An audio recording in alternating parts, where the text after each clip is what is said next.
Bismillahirrahmanirrahim. Assalamualaikum warahmatullahi wabarakatuh. Alhamdulillah. Alhamdulillahi rabbil alamin. Wal aqibatu lil muttaqin wala udwana illa 'alal zalimin. Ashhadu an la ilaha illallah wahdahu la syarika lah.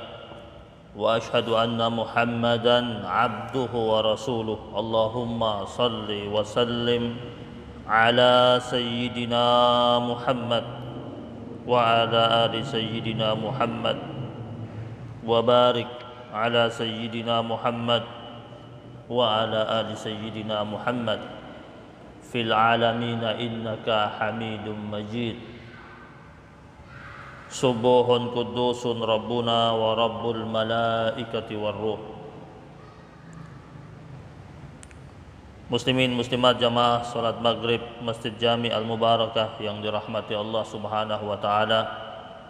Alhamdulillah, segala puji dan syukur terus menerus kita persembahkan dan kita hadirkan hanya untuk Allah Subhanahu wa taala, Pencipta kita yang senantiasa menghadirkan rangkaian kebaikan demi kebaikan dalam kehidupan kita, sehingga sampai detik ini, di malam hari ini kita dapat berhimpun di majlis yang mulia semata-mata untuk menambah kedekatan kita dan pemahaman kita akan Allah Subhanahu wa taala. Dan mudah-mudahan apa yang kita lakukan sampai detik ini mendapatkan limpahan rahmat dan keberkahan yang mulia dari Allah Subhanahu wa taala. Jamaah yang dimuliakan Allah Subhanahu wa taala, kita masuk pada bab yang ke-15 dari kitab Tanbihul Ghafilin, bab tentang minuman keras, tentang khamar. Pada bab ini qala al-faqih Abu Laits As-Samarqandi rahimahullahu taala, Al-Imam Abu Laits beliau mengangkat hadis dari Rasulullah sallallahu alaihi wasallam, hadis dari Abdullah bin Umar radhiyallahu taala anhuma, dikatakan akan datang pada hari kiamat nanti bisyaribil khamri yaumal qiyamah, yuja'u bisyaribil khamri yaumal qiyamah muswaddan wajhuhu. Tukang minum minuman keras pada hari kiamat nanti dia datang dengan mukanya warnanya hitam, matanya berwarna biru, keluar dari lidahnya sampai ke dadanya, lidahnya menjulur dari mulutnya keluar sampai ke dadanya. Air liurnya mengalir keluar terus, seperti di dunia kalau dia minum, dia mulutnya belepotan dengan minuman. Di hari akhir air liurnya keluar terus. Tiap orang yang melihatnya akan merasakan jijik karena bau busuk yang keluar dari mulutnya. Lalu dalam riwayat hadis ini dikatakan Rasulullah sallallahu alaihi wasallam mengatakan, la tusallimu, jangan memberikan salam kepada para pemabuk. Orang lagi mabuk, ente lewat dia bilang assalamualaikum, ngapain? Ya, nggak perlu memberi salam. Jadi kalau Nabi bilang nggak perlu memberi salam, jadi kalau kita lagi lewat orang mabuk ngucapin salam, nggak perlu dijawab. Ini mabuk, berarti dia lagi main-main sama salam, sedangkan salam itu serius. Doa agar orang yang disampaikan salam itu dia selamat, dia dapat rahmat, dapat berkah. Ini orang mabuk ngucapin salam, nggak perlu dijawab. Sholat aja, orang sholat aja Nabi katakan ya ayyuhalladzina amanu la taqrabus sholata wa antum sukara. Hai orang-orang yang beriman, jangan kalian melakukan sholat sedangkan kalian dalam keadaan mabuk. Hatta ta'lamu ma taqulun, sampai kalian faham apa yang kalian ucapkan.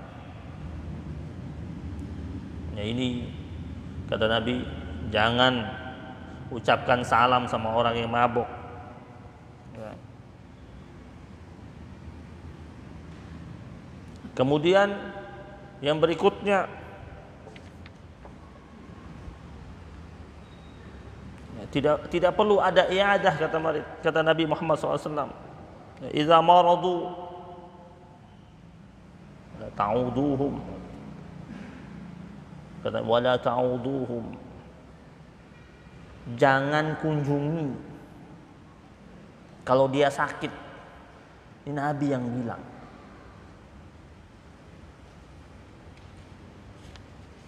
Karena dia sakit, penyebabnya dia peminum.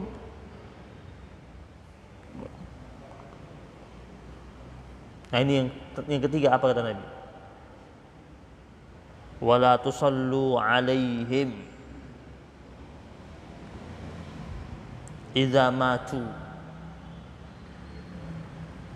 jangan sholatin ketika dia meninggal dunia. Ini orang ribut-ribut, kadang-kadang orang bilang ini mana nilai moral, nilai akhlak. Nah itu orang rusak akhlaknya, rusak moralnya. Dan Nabi yang suruh itu, hadisun Nabi, kecuali sebelum meninggal dunia dia taubat, dia minum, meninggal dunia dalam keadaan minum, dan kita tahu itu dia mati tuh gara-gara dia negak tuh sekian botol tiap hari, terus dia mati dalam keadaan minum. La tusallu, jangan sholatin.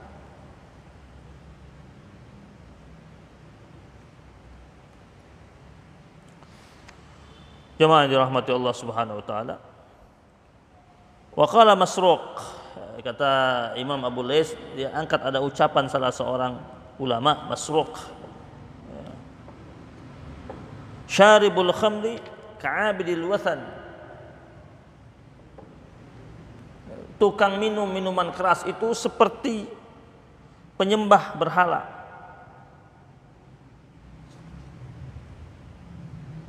Bahkan dia katakan seperti penyembah Lata dan Uzza.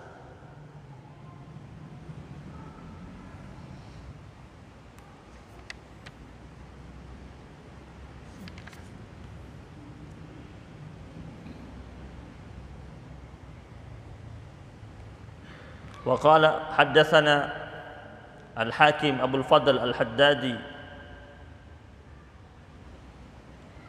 haddatsana Abdullah bin Mubarak an Ayyub an Nafi' an Ibnu Umar radhiyallahu taala anhuma an Rasulillah sallallahu alaihi wasallam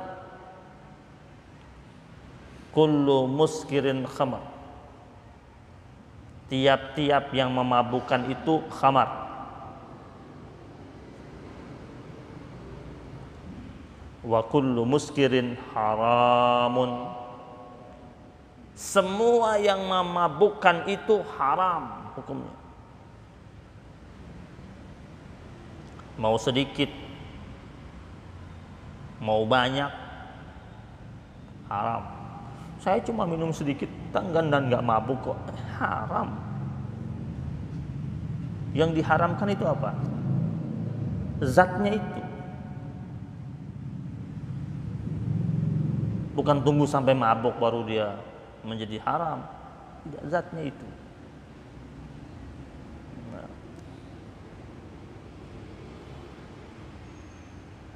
Lalu kami mengatakan, man syaribal khamar fid dunya famata, siapa yang minum minuman keras di dunia lalu dia mati, walam yatub, dia mati dan dia belum sempat bertobat, lam yashrabha fil akhirah, orang itu tidak akan dapat minum khamar di akhirat. Kan di akhirat nanti itu kan ada 4 sungai. Ada sungai air tawar, ada sungai air susu, ada sungai air madu, ada sungai dari khamar. Rasulullah SAW mengatakan sungai dari khamar ini di yaumil akhir, di jannah, itu diminum enak rasanya dan tak memabukkan.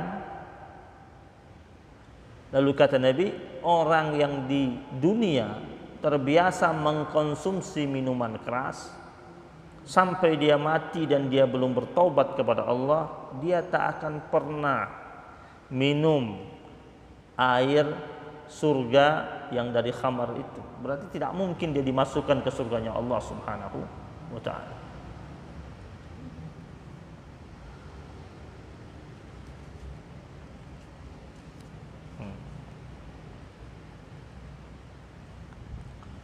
Lalu dikatakan an Rasulullah sallallahu alaihi wasallam dari Jabir bin Abdullah, Nabi mengatakan segala sesuatu yang memabukkan kathiruhu faqaliluhu haramun. Mau dia banyak, mau dia sedikit, dia tetap haram. Orang-orang Arab zaman jahiliyah itu sudah terbiasa bersentuhan dengan minuman keras. Makanya larangan minuman keras turun kepada mereka itu tadrijian, secara bertahap. Karena waktu itu masyarakatnya sudah hari-hari biasa bertemu dengan minuman itu, akrab dengan minuman itu. Lalu akhirnya Allah Subhanahu wa ta'ala lewat Al-Quran memerintah Rasulullah SAW menyampaikan kepada mereka lewat step by step, tahapan-tahapan. Mereka tanya sama Nabi tentang minuman keras. Nabi mengatakan ya, itu ismuhuma akbaru min naf'ihima, nuansa dosanya jauh lebih besar daripada manfaatnya, mudaratnya jauh lebih banyak daripada baiknya. Kemudian setelah itu turun lagi, ya ayyuhalladzina amanu la taqrabus sholata wa antum sukara. Lalu turun lagi, ya ayyuhalladzina amanu innamal khamru wal maisir wal ansab wal azlamu rijsun min amali syaitan fajtanibuhu. Ini sini Allah sudah tegas mengatakan fajtanibuhu, jauhi, jangan dekat-dekat. Ketika turun, hai orang-orang yang beriman, jangan dekati sholat sedangkan kalian dalam keadaan mabuk. Ketika sholat nggak boleh mabuk. Di luar sholat masih ada yang cicip-cicip sedikit, karena redaksinya turunnya tentang waktu sholat. Tapi patut kita renungkan ayat ini. Ini Allah bilang jangan dekati sholat dalam keadaan mabuk. Nah kita ini sholat tidak keadaan mabuk, nggak lagi minum. Orang mabuk itu dilarang sholat. Kenapa? Karena dia tidak paham apa yang dia ucapkan. Nah kita ini sholat dalam keadaan sadar, tapi kenapa nggak paham yang diucapin? Lebih parah nggak daripada orang mabuk? Hah? Lebih parah nggak tuh? Allah larang orang mabuk sholat, kenapa? Kata Allah, hatta ta'lamu ma taqulun, sampai kalian paham apa yang kalian ucapkan. Nah sekarang ini orang sholat dalam keadaan sadar sholatnya, tetapi tidak paham yang dia ucapkan. Kira-kira dia lebih parah daripada orang mabuk nggak tuh? Dia minum es teh manis di luar tuh, azan baru dia masuk tuh. Yang azan tadi Haji Slamet tuh. Saya dengar sayup-sayup suaranya, jadi kangen suaranya. Lama nggak dengar kita suaranya. Alhamdulillah, ini muazin dari Surabaya datang. Alhamdulillah, kangen kita sama suaranya. Mudah-mudahan sering azan di sini Haji Slamet. Ya, minum es teh manis. Emang mabok tuh? Kan nggak mabok. Sholat yang dia baca dia kagak paham. Ayo, lebih parah nggak daripada orang mabok? Jadi harusnya kita paham yang kita ucapkan, paham, biar khusyuknya hadir, biar taqarrub sama Allah itu benar-benar terwujud, biar redaksi hadis Nabi Mi'raj itu yang Nabi katakan as-salatu mi'rajul mu'minin itu benar-benar terwujud. Iya. Ada sahabat Nabi, ya, dia sholat di kebun korma,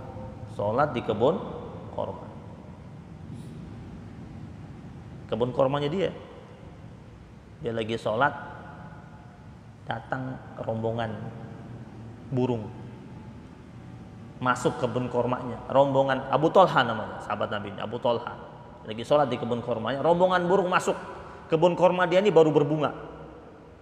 Rombongan burung masuk, pas dia berdiri menghadap arah kiblat, rombongan burung masuk pas depan dia. Dia lihat kagak? Lihat pasti, masuk. Terus dia perhatikan, nengok dia ke kiri sedikit, nengok ke kanan sedikit. Ngelihat apa dia? Lihat burung, takut hinggap di bunga-bunga yang ada di kebun kormanya. Pohon-pohon korma yang sedang berbunga itu, kan bisa ngerusak tuh. Dia sempat ngelirik sedikit. Selesai sholat dia datang ketemu Nabi. Dia bilang apa? Ya Rasulullah, mulai hari ini kebun korma punya saya, itu saya kasih sama engkau. Semuanya fisabilillah. Kata Nabi, ada apa ini? Dia bilang, ya Rasulullah, saya lagi sholat. Tiba-tiba masuk rombongan burung di kebun korma saya. Kebun korma saya baru berbunga. Itu saya khawatir burung-burung itu mengganggu kebun korma saya. Akhirnya konsentrasi saya buyar. Cuma sebentar buyarnya itu, tapi dia merasa itu sangat membuat dia khawatir dan takut sama Allah. Ya Rasulullah, saya takut gara-gara kebun korma saya ini cacat hubungan saya dengan Allah. Saya nggak mau. Saya kasih sama engkau. Itu kenapa? Karena dia faham yang dia ucapkan. Saat dia sholat dia faham, yang dia baca, yang dia ucapkan dari awal sampai akhir, dari takbir sampai taslim, dia faham. Ada nggak kita berani gitu? Direktur utama perusahaan besar, jam 2 siang rapat dengan komisaris, jam 12 dia sholat zuhur. Ketika dia sholat zuhur jam 12, dia ingat bahan rapatnya yang belum disempurnakan. Dia ingat ide-ide bagus yang harus disampaikan kepada komisarisnya biar dia diangkat lagi jadi dirut. Dia ingat semua. Terus dia kaget setelah selesai, ya Allah, kenapa konsentrasi sholat saya buyar? Terus jam 2 dia rapat sama komisaris, dia katakan, Pak Komisaris, mulai hari ini saya letakkan jabatan saya. Ditanya kenapa? Gara-gara jam 12 tadi saya sholat, saya ingat mengenai bahan rapat. Ya Allah, saya kalahkan Allah dengan dunia saya. Ada yang mau gitu? Hah? Orang mau jadi dirut nyogok kok. Abu Tolha begitu tuh. Kenapa? Faham yang diucapkan. Lanjut lagi gitu.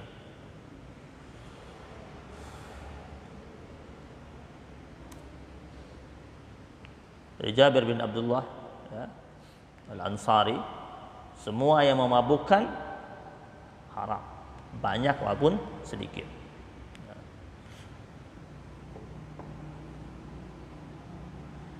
Qala Imam Abu Laits,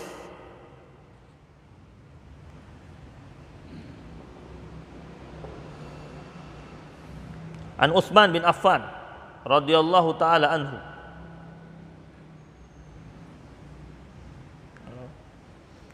Umar bin Khattab radhiyallahu taala anhu, Utsman bin Affan radhiyallahu taala anhu berkhutbah.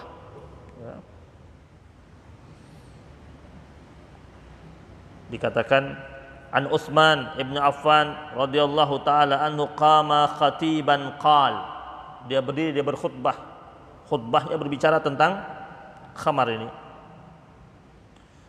Lalu Utsman berkata, ayyuhan nas ittaqul khamra fa innaha ummul khaba'ith. Kata Utsman bin Affan, "Ya hai manusia semuanya, jauhilah kalian tentang khamar. Karena khamar itu dibilang ummul khaba'is. Dedengkotnya dosa. Induknya dosa. Khamar itu. Ya. Wa inna rajulan mimman kana qablakum minal ibad kana yakhtalifu ilal masjid." Lalu Umar bin Khattab mengkisahkan, kata Umar bin Khattab, dahulu ada seseorang ahli ibadah yang saleh, orangnya senantiasa berhubungan dengan masjid. Di masjid aja orangnya kerjaannya itu ibadah sama Allah Subhanahu wa taala. Setiap kali orang ke masjid pasti ketemu dia. Orang abid. Lalu kata Utsman bin Affan, tiba-tiba suatu hari dia bertemu dengan seorang wanita pelacur.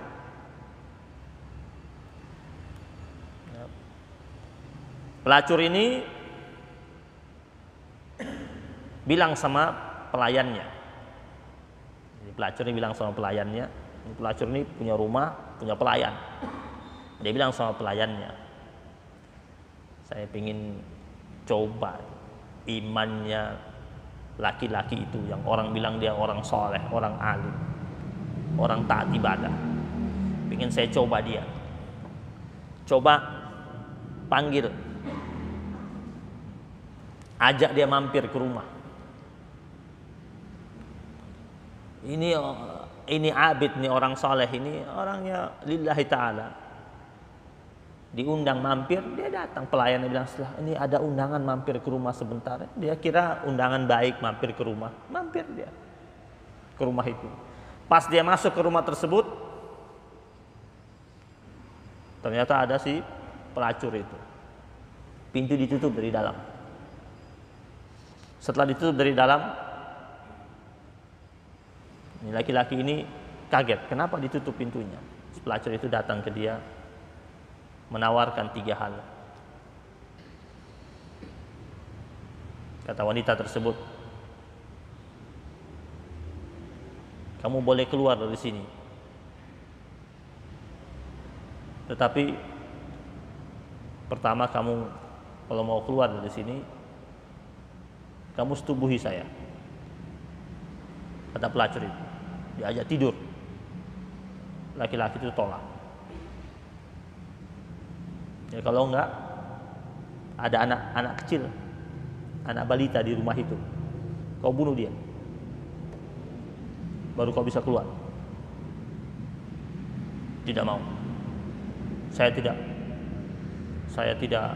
tidak menjadi tipe manusia yang mudah mengambil nyawa orang. Wanita itu bilang, kalau begitu minum ini khamar. Gak mau juga.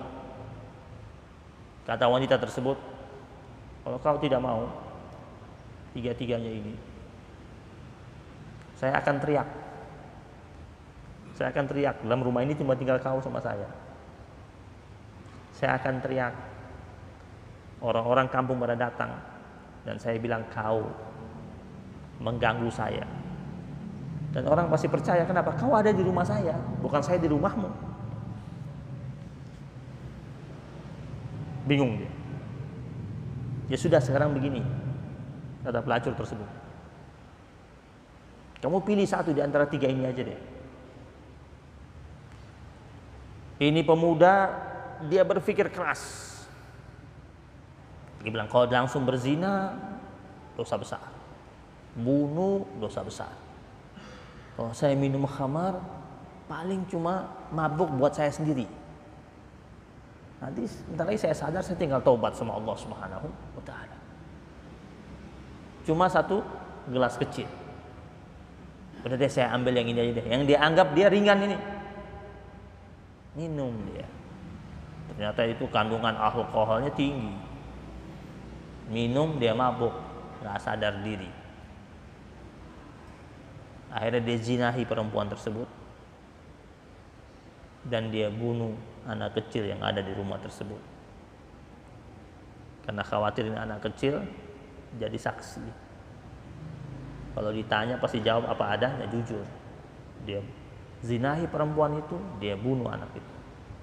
Makanya kenapa Utsman bin Affan radhiyallahu taala anhu mengatakan ummul khaba'is, induknya dosa minuman keras ini,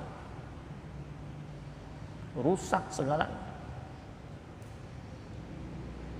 Coba lihat rumah tangga yang di dalamnya ada tukang minum, kacau semuanya,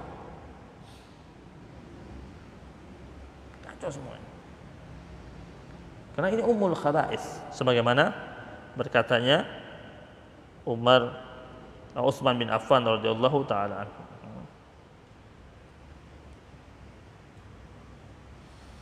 Wa qala Utsman fajtanibuha fa innaha ummul khaba'is wa innahu wallahi la yajtami'ul iman wal khamar fi qalbi rajulin. Ketahuilah bahwasanya minuman khamar itu sebagai induknya dosa, kata Utsman bin Affan, dan bahwasanya demi Allah tidak akan bergabung keimanan dengan khamar. Ini orang yang minum minuman keras ini imannya sudah cacat,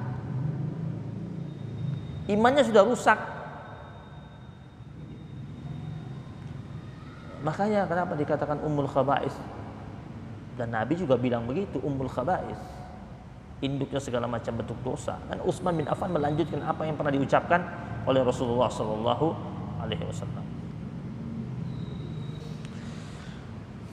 Yani inna syaribal khamri idza syakara tajri ala lisanihi kalimatul kufri. Kenapa dikatakan orang yang tukang minum itu ya, imannya jadi cacat? Kenapa Utsman bin Affan mengatakan keimanan dan minuman keras tidak akan pernah bisa bersatu? Karena orang tukang minum itu ketika dia minum, maka keluar dari mulutnya itu kalimat-kalimat kekafiran. Wa yata'awwad, lisannya itu akan terbiasa mengucapkan kalimat-kalimat buruk itu. Coba lihat peminum itu, yang dia ucapkan apa? Terus kalau dia sudah sadar, dia sudah tidak minum, masih sering nggak dia ucapkan itu? Coba lihat tukang minum, dia sudah sadar sekalipun, dia sudah minum, dia minum hari Senin, Selasa dia udah nggak minum, Rabu ketemu dia, ngobrol sama dia tuh bahasa dia masih bahasa-bahasa kotor. Kotor. Ya.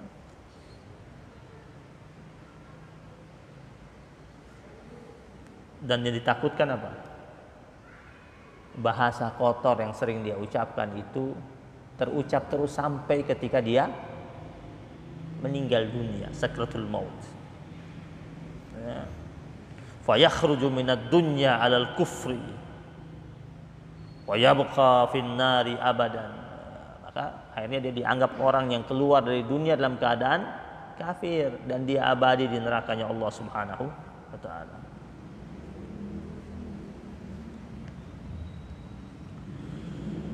Wa an Sa'id an Qatadah an Nabi sallallahu alaihi wasallam, dari Nabi Muhammad sallallahu alaihi wasallam, arba'atun la yajiduna rihal jannah. Ada 4 golongan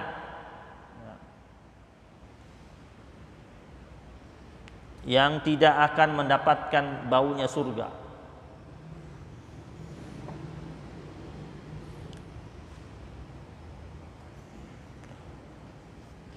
Yang pertama, al-bakhil, orang pelit.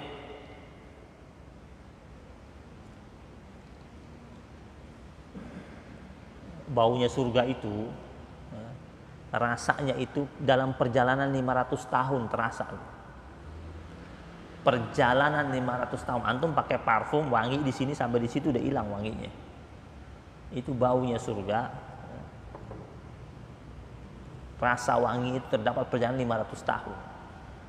Ini Nabi mengatakan ada 4 golongan dia tidak dapat wanginya itu. Wanginya surga dia kagak dapat. Apalagi masuk nih. Ya. Nggak dapat dia wangi. Yang pertama siapa? Al-bakhil. Orang pelit, medit, kedekut. Nggak bakal. Yang kedua, wal mannan. Orang yang mengungkit-ungkit pemberiannya. Itu saya yang kasih itu. Tuh rumahnya itu pagarnya dari saya. Nggak dapat wanginya surga itu. Nungkit-nungkit pemberiannya kepada orang lain. Makanya hati-hati itu sama anak, nggak usah ngungkit-ngungkit. Apalagi sama anak pakai ngungkit sama anak. Gimana ngungkit sama anak? Itu kan kewajiban. Kalau anak yang ngerti hukum Islam dia akan jawab, nah kewajiban itu. Pakai bilang udah capek-capek di sekolahin loh, nggak bersyukur. Jangan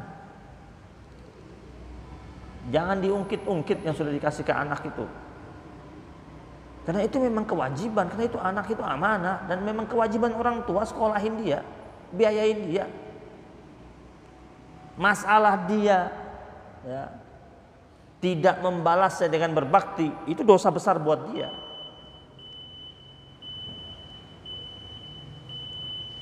Yang ketiga, mudminul khamar, tukang minum minuman keras, nggak dapat baunya surga. Baru yang keempat, wal aq li walidayh, orang yang menyakiti hati orang tuanya, durhaka sama orang tuanya. 4 ini kata Nabi tidak bakal dia merasakan baunya surganya Allah Subhanahu wa taala. Salah satunya apa? Khamar. Karena bau mulutnya itu Allah tidak inginkan dia merasakan baunya surga. Qala Ibnu Mas'ud, lu'ina fil khamri asyrah. Nah, sebelum di akhir ya. Kata sahabat Nabi Abdullah Ibnu Mas'ud, ya, telah dilaknat dalam khamar itu telah dilaknat 10 golongan. Ini perhatikan baik-baik, dengarkan baik-baik. Mudah-mudahan kita nggak jadi salah satu dari ini. Ya, yang pertama, al-asiru laha, yang memerah. Kalau dulu kan dari anggur diperas itu. Dia peras itu, dia terlaknat. Dia baru peras, dia peras untuk khamar. Ya. Atau berarti kalau sekarang apa? Yang ngeracik. Dia nggak minum tapi dia ngeracik. Wal ma'suratu lahu, yang minta diracik. Di office boy disuruh sama bosnya pergi minta diracik. Atau manajer kafe dia bilang tolong racikin buat tamu yang di meja itu, minta diracikin. Terlaknat juga itu. Yang ketiga, wasyaribuha, yang minum. Yang keempat, wasakiuha, yang memberi minum, yang nuangin. Nggak minum dia, nuangin. Ya. Atau hidangin, menghidangkan. Terlaknat juga. Wahamiluha, yang membawa. Yang tuangin kena, yang bawa juga. Wal mahmula ilaihi, yang menghantar. Sopirin mobil isinya mobil box, isinya minuman keras, parkir depan Anu Barakah, sholat dia parkir tuh mobilnya, mobil boxnya isinya minuman keras, dia parkir, dia sholat 5 waktu, masuk sholat sini. Kalau dia tahu itu isinya minuman keras, dia terlaknat. Gua kan mau nganter doang, tapi dapat gaji dari mana? Ini Ibnu Mas'ud bilang, ya. Berikutnya, tajiruha,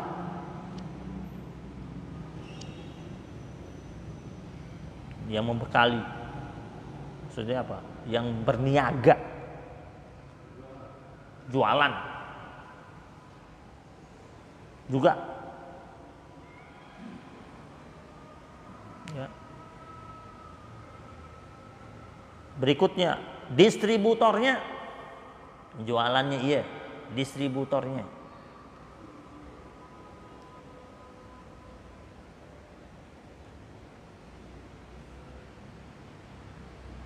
Yang membelinya,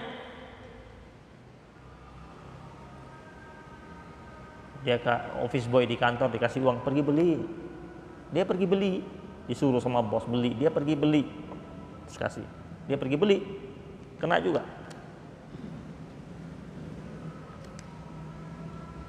Dan yang menghimpun, tahu menghimpun? Punya gudangnya dipakai untuk simpan minuman keras. Ada Pak Haji punya gudang banyak, terus datang orang, Pak Haji saya sewa 3 gudangnya Pak Haji ya, bayarannya gede 2 kali lipat. Wah, langsung terima, padahal simpan minuman keras 3 bulan di situ. Terlaknat.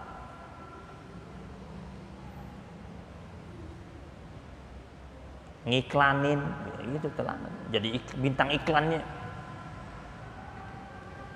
Pokok segala sesuatu yang bersentuhan dengan minuman keras itu terlaknat. Saya percaya banget sama ucapan ini, sahabat Nabi pilihan ini. Ibnu Mas'ud ini bukan orang sembarangan, Abdullah Ibnu Mas'ud. Abdullah Ibnu Mas'ud ini qari'nya Rasulullah SAW. Nabi kalau mau dengar Quran, lagi tenang-tenang mau dengar bacaan Quran, panggil Abdullah Ibnu Mas'ud. Sampai Nabi pernah bilang sama sahabat-sahabatnya, kalau kalian pingin dengar Al-Quran sebagaimana ia diturunkan, dengarlah bacaannya Abdullah Ibnu Mas'ud. Dan dia bicara ini tentang khamar. Insya Allah kita lanjutkan pada pertemuan yang akan datang. Mudah-mudahan Allah hadirkan kebaikan buat kita. Allah jaga kampung kita ini dari manusia-manusia yang tukang minum minuman keras. Setelah dengar ini, kalau masih ketemu sama mereka-mereka yang suka minuman keras, kasih tahu ini. Kita kasih tahu ini untuk menyelamatkan dia, untuk menyelamatin kampung kita, untuk menyelamatin keluarganya.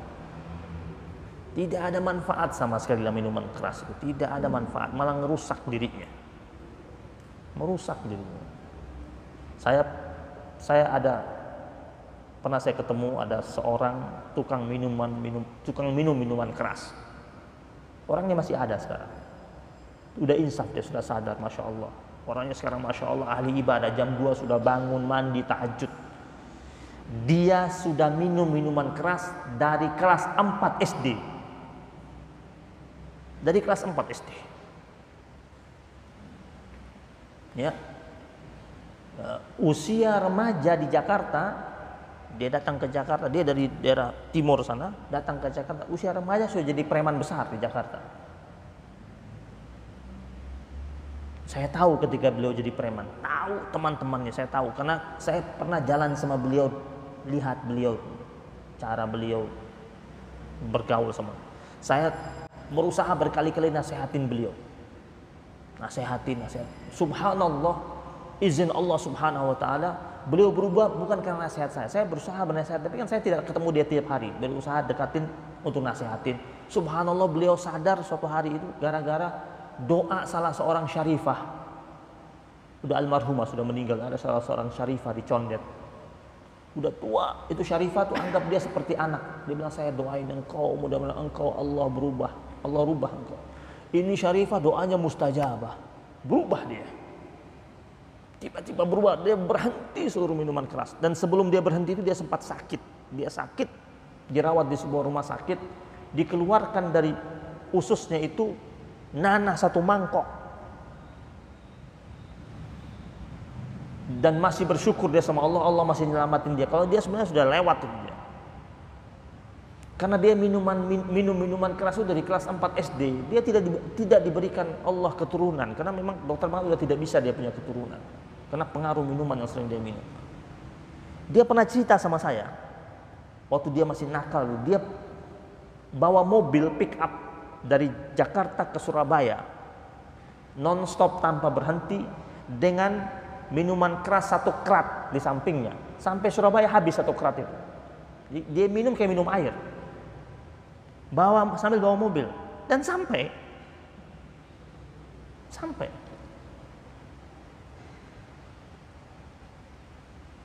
Sekarang Masya Allah dia sudah berubah. Dia bilang apa? Kalau bisa diputar lagi waktu itu, saya ingin tidak lakukan hal ini. Tapi alhamdulillah Allah masih kasih waktu buat dia untuk bertobat dan kembali kepada jalan yang benar. Ketika dia bertobat, Allah mudahkan semua jalannya. Ada yang berangkatin dia haji, ada yang kasih dia modal usaha. Dan sekarang ini Masya Allah, tiap jam 2 dia sudah bangun, sholat, tahajud, doa sama Allah, bertobat kepada Allah SWT. Jadi tidak ada waktu terlambat, tidak ada masa terlambat untuk kembali kepada Allah Subhanahu wa taala. Mudah-mudahan Allah hadirkan kebaikan buat kita, keluarga kita, rumah tangga kita. Mari sama-sama kita baca. Ya Allah biha, ya Allah biha, ya Allah bi husnil khatimah. Ya Allah biha, ya Allah biha, ya Allah bi husnil khatimah. Ya Allah biha, ya Allah biha, ya Allah bi husnil khatimah. Ya Allah biha, ya Allah biha, ya Allah bi husnil khatimah. Rabbana taqabbal minna innaka antas samiul alim wa tub alaina ya maulana innaka antat tawwabur rahim wa bihaqqi sayyidina Muhammadin wa ala ali sayyidina Muhammad walhamdulillahi rabbil alamin. Assalamualaikum warahmatullahi wabarakatuh.